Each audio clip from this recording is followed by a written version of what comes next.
Hey, Ryan Reynolds here.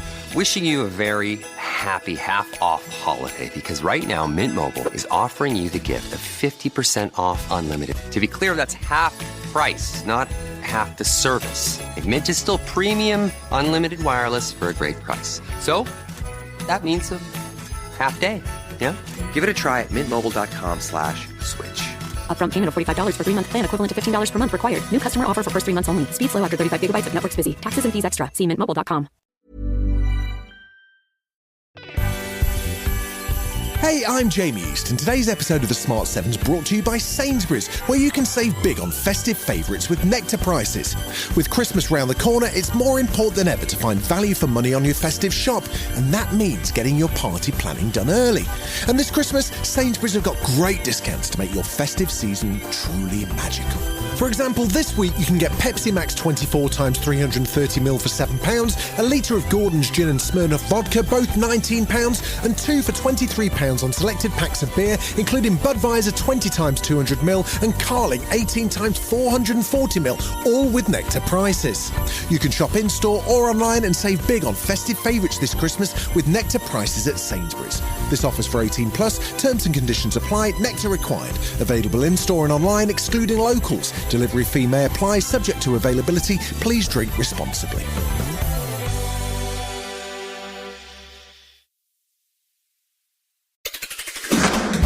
7 things you don't really need to know, but probably should. I'm Jamie East, and this is the Sunday 7. I'm Ciara Revens in for Jamie East this week, and on today's episode of the award-winning Sunday 7, we hear some medical marvels, find out why the US boycotted World AIDS Day, and meet the world's bravest skier. Plus, Will Guyatt, the Smart 7's resident tech guru, chats about rage bait and explains what billionaire Michael Dell is up to. If you're enjoying our episodes, please do like and follow us wherever you get your podcasts. We're here 7 days a week at 7 a.m. with the 7 biggest stories on the Smart 7 in association with Metro. Before we get started though, it was on this day in 1972 that Apollo 17 became the 6th and last US moon mission. Flight Commander Eugene Cernan was the last man to land on the moon, where he and his crew stayed for 3 days before returning to Earth in time for Christmas. We live in a fast-moving world where it's hard to get through a day without hearing the phrase AI and big tech and social media dominate the headlines. But it's easy to forget that apart from all of the drama, there have been some serious leaps forward in terms of technology and the impact it's having on people's lives. Elon Musk may be the world's greatest troll and the world's richest man, but his Neuralink company, which sees chips implanted into patients' brains, seems to be making dramatic progress. The intention is to allow patients who have lost the use of their limbs to control devices using the chip implanted in their brain. And this week, video footage of one of the trial's patients, Rocky Stoutenberg, showed him controlling a robot arm. Rocky was paralysed in 2006, but if Neuralink passes the trial, it looks like there's huge potential for a real change in his life and those of many other patients. There's innovation going on elsewhere too, with BBC News covering the story of Dundee Sheriff Alastair Carmichael. He was diagnosed with motor neuron disease in 2024, which has seen him lose his voice, but he's been able to continue working because of some clever voice technology. It's important to me to carry on doing this for as long as I can. Working gives me a focus away from MND, and it allows me to feel like I am still participating in society. MND is nasty, and nobody should have to face it alone. If I did not have this help, I would not be able to carry on working. This week also saw another groundbreaking development as Professor Iris Grunwald, who is the chair of Neuroradiology at the University of Dundee, carried out surgery from Scotland on a pig in Paris. The prospect of fully remote surgery could be hugely significant, allowing medical expertise to be available on a global scale. And Professor Grunwald says it's a huge moment. This is the revolution that medicine has been waiting for. It is not science fiction anymore to treat a patient remotely. I'm performing the same procedure as I would in a patient, using the same kinds of tubings, of wires, as I would in a real patient. The only difference is that I'm controlling them from here. What is so amazing is that it feels exactly the same as if I was performing a real procedure on a patient. I have the same haptic feedback, the same wires and devices that I would use in reality. And if there is resistance, if there's any obstacle to overcome, I feel it immediately already here. It is transmitted to my hands and I can feel what it would feel like in the patient. And there was another breakthrough which could have global impact, this time in Israel, where doctors pioneered surgery on the eye, developing a 3D printed cornea which could see patients treated without having to wait for a donor. Aryeh Batt is co-founder and CEO of Precise Bio, the company who have developed the technology, and he says the potential implications for those suffering corneal blindness is absolutely huge. For every patient that receives today a corneal transplant in the world, there will be between 70 and 100 worldwide that will not receive. We're talking about over 12 million people in the world that will not receive a cornea and they'll go blind. It was a long journey. It's development of the cell biology and many technologies around that, technologies that are related to the printing technology, to the quality control. At Precise, we had to develop the capability, first of all, to have a production line that can be approved regulatory-wise, fully tested, and essentially all of these things have been developed over the last 10 years. And of course, this was done under the regulatory authorities' guidelines in collaboration with the clinicians, where this really, all of these technologies that we have developed over the 10 years came into that specific minute that we transplanted this tissue into the human eye. Professor David Zadok is the director of the Ophthalmology Department at Shaare Zedek Medical Centre in Jerusalem, and he's also a medical advisor for Precise Bio, and he says there's potential to mass produce replacement corneas. This is the first time that a human being got a cornea, a printed cornea. This is not a cornea from a cadaver eye. This is a unique because this way we can manufacture 400 cornea from one cadaver cornea. So this is amazing. We can give the opportunity to thousands of patients to see again.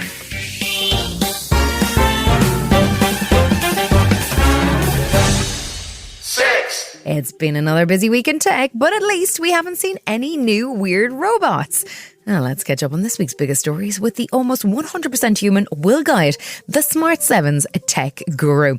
So, well, this week saw Samsung present what seems like an insane gadget, a triple folding phone. What's the story, Will? Samsung were the first mainstream company to bring a foldable smartphone to the market in 2019, and I dropped one down the bog sometime in early 2020. But out of nowhere, and ahead of the 2026 Consumer Electronics Show in Vegas, where if I was a betting man there's going to be loads of more foldable stuff shown, Samsung have introduced the Galaxy Z Trifold earlier this week.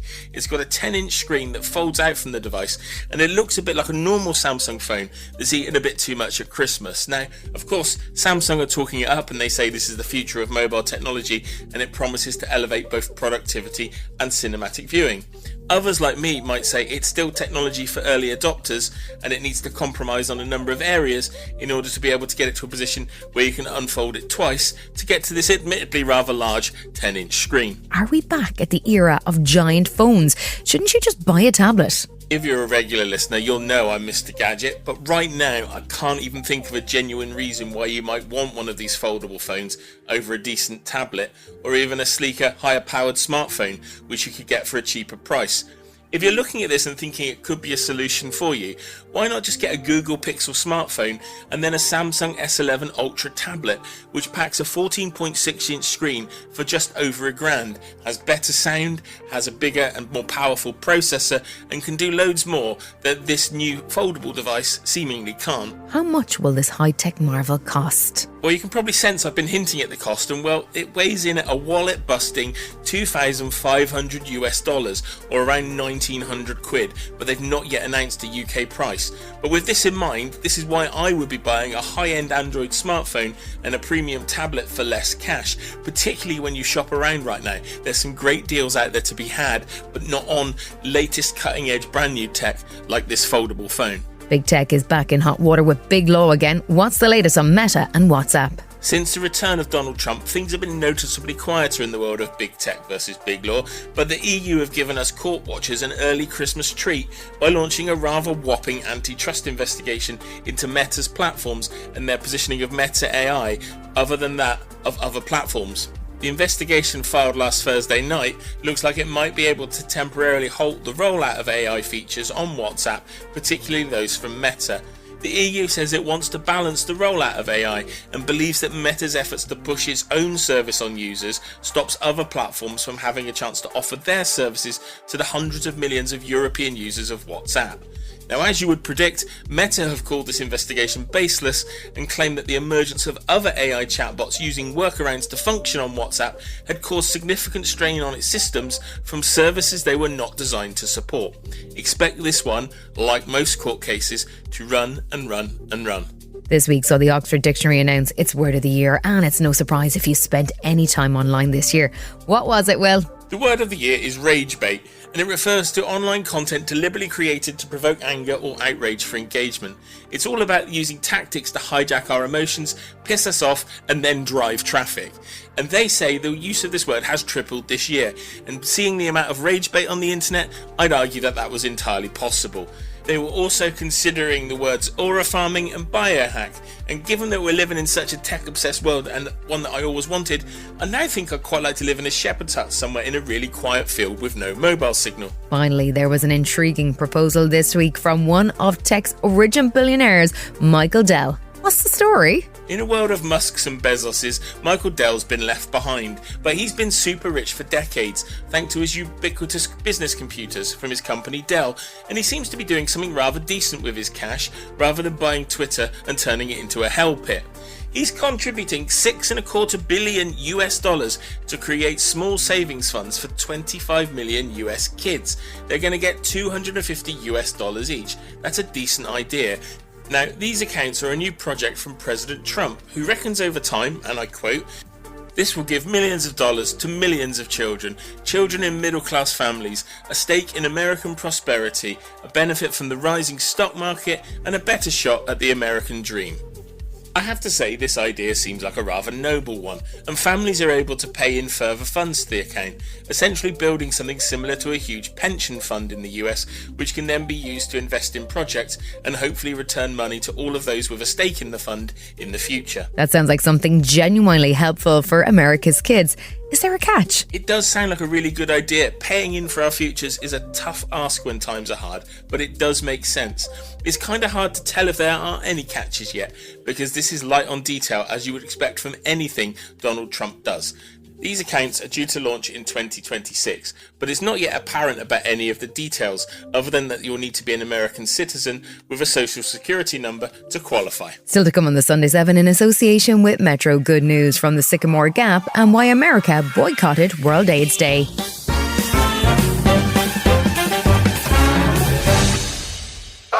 Back in September 2023, the nation was shocked when the iconic Sycamore Gap tree was felled overnight, destroying a national living landmark. The most famous tree in Britain was located next to Hadrian's Wall in Northumberland and was a dramatic feature on the landscape, and it was at least 120 years old.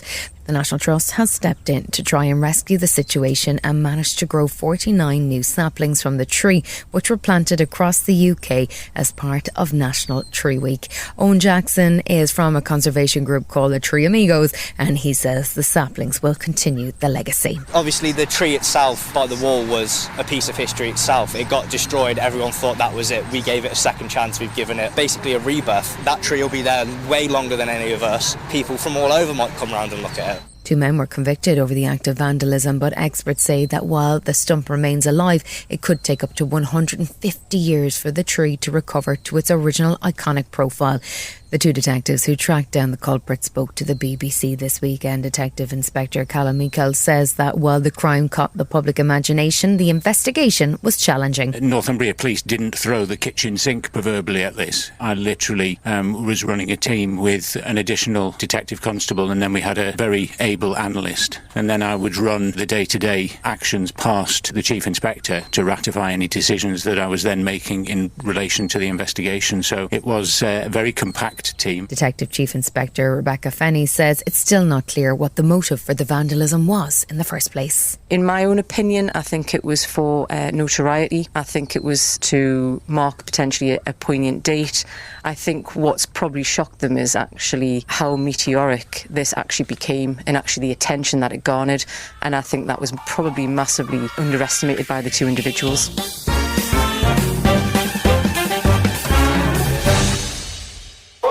December 1st traditionally marks World AIDS Day, and it was done so since 1988. But this year, for the first time since it began, the United States declined to participate. It's estimated that around 39 million people are living with HIV, and medical experts say about 13% of those are not aware that they have it, which means infections continue to spread. While new drugs have dramatically shifted the prognosis for patients with HIV, the disease is estimated to have killed over 40 million people worldwide, and the failure of the US to participate, given that an estimated 1.2 million people have HIV in the United States, was surprising. It comes because Donald Trump has withdrawn the US from the World Health Organization, and State Department Deputy Spokesperson Tommy Pickett said an awareness day is not a strategy.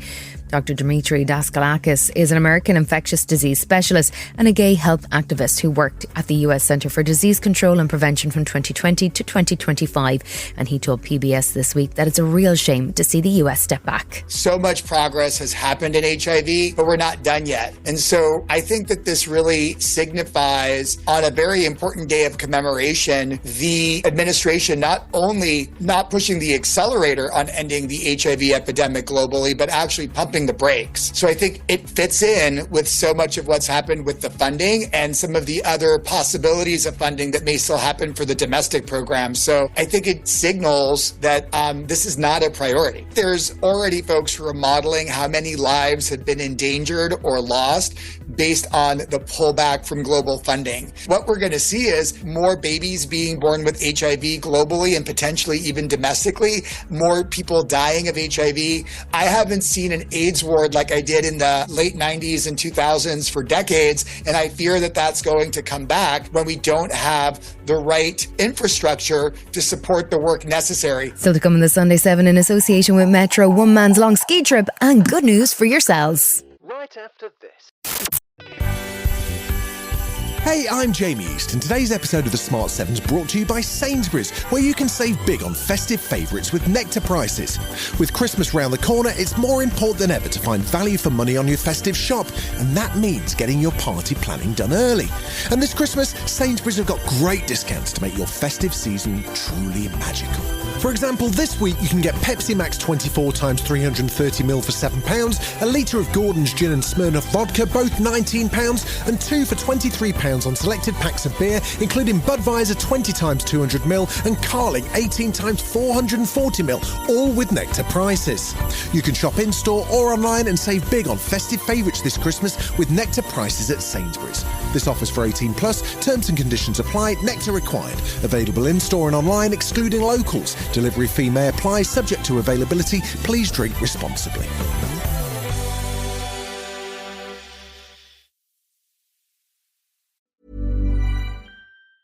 Hey, Ryan Reynolds here for Mint Mobile. You know, one of the perks about having 4 kids that you know about is actually getting a direct line to the big man up north. Mm-hmm. And this year, he wants you to know the best gift that you can give someone is the gift of Mint Mobile's unlimited wireless for $15 a month. Now, you don't even need to wrap it. Give it a try at mintmobile.com/switch. Upfront payment of $45 for 3-month plan equivalent to $15 per month required. New customer offer for first 3 months only. Speed slow after 35 gigabytes if network's busy. Taxes and fees extra. See mintmobile.com. Welcome back.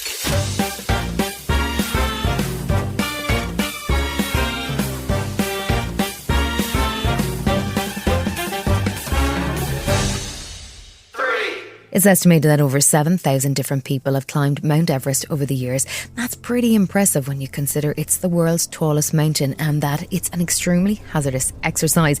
In fact, it's estimated over 400 people have died on Everest and many of the bodies have not been recovered.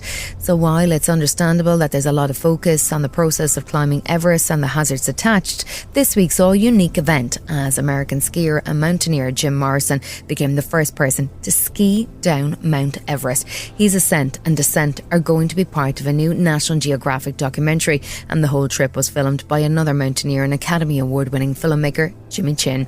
Morrison says the challenge was immense. The mountaineering side of climbing mountains has always fascinated me, but I've consistently looked at it with an eye of how can I climb that route but then ski back down, because walking down is not nearly as fun as skiing. This particular mountain, we climbed a route called the Super Direct on the north face, and in history only 5 souls have ever made it up this route through a number of attempts from a whole bunch of expeditions, and we got 12 people to the summit together, and then I put my skis on and skied back down. It was hard, first of all.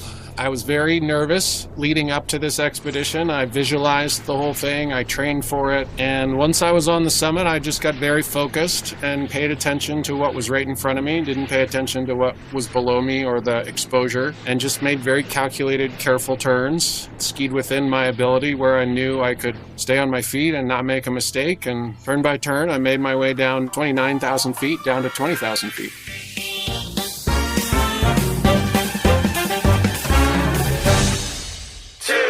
Two sisters are behind an intriguing piece of research that has attracted funding from the UK Space Agency. Their company is called Longevity, and it's one of the only non-US participants in NASA's Space Health Programme. What they're studying is what's known as necrosis, or cell death. It's one of the biggest issues in healthcare, linked to kidney failure, heart attacks, cancer and ageing. And while treatments have focused on inflammation, nothing so far has prevented the process. Their research has developed a new way to block necrosis, which could be a game changer in terms of slowing ageing and its effects, and is now progressing to human trials. From a NASA point of view, it could be crucial as humanity plans trips to Mars and beyond. Dr. Corinne Kern is the CEO of Longevity, and she explained to Sky News what their research is focused on. The science is very much how do you get to the heart of age-related disease. And when I talk about aging, what I'm really talking about is these debilitating diseases from cancer, Alzheimer's, Parkinson's, that really rob us of our human dignity. And the question is always, how is it that medicine has been so phenomenal at tackling diseases you get early in life, like infectious disease, but it's been so tricky to take out age-related diseases? And very much our work is trying to unravel that complexity. Karina Kern-Libera is the company's chief operating officer, and she says that there is huge potential and that they're keen to begin trials. What we have is a drug already, which we discovered in record time. In terms of backing, we have received a number of grants from the government. There's a space angle to this because, of course, you undergo accelerated aging in space. So the UK Space Agency has supported us, so has NASA, actually. So this is exciting. It's really cutting edge. I think we will see where we get to, but we're very hopeful.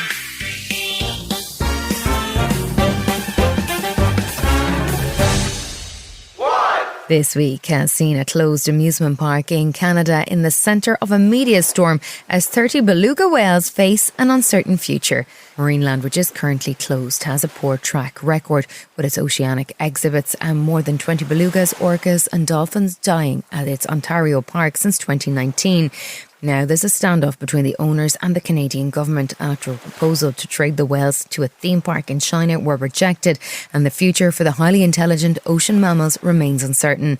Phil Demers is a former professional marine mammal trainer at Marineland, which is located right beside Niagara Falls, and he says the situation for the whales is grim. Back when I became a whistleblower in 2012, I was forewarning that the infrastructure, the life support system was crumbling. You know, we're witnessing the nightmare that we had forewarned. There's no marine land left, but there's still plenty of money to take care of those whales. Don't buy the threats. They're not real.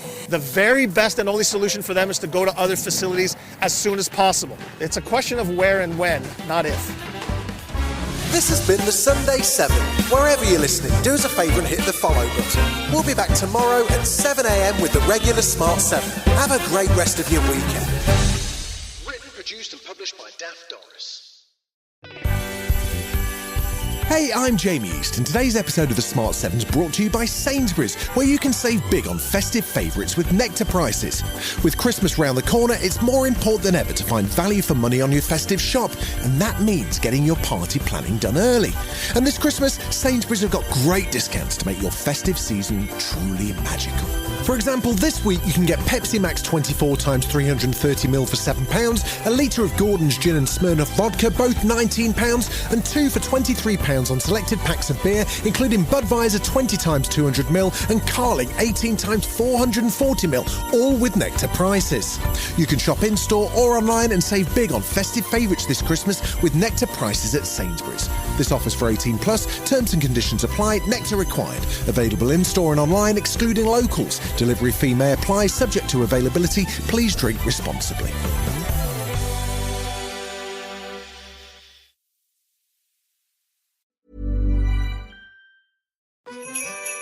Hear that? It's holiday cheer arriving at Ulta Beauty with gifts for everyone on your list. Treat them to fan-favorite gift sets from Charlotte Tilbury and Peach & Lily. Go all out with timeless fragrances from YSL, Ariana Grande, and Carolina Herrera. And you can never go wrong with an Ulta Beauty gift card. Head to Ulta Beauty for gifts that make the holidays brighter and even more beautiful. Ulta Beauty. Gifting happens here.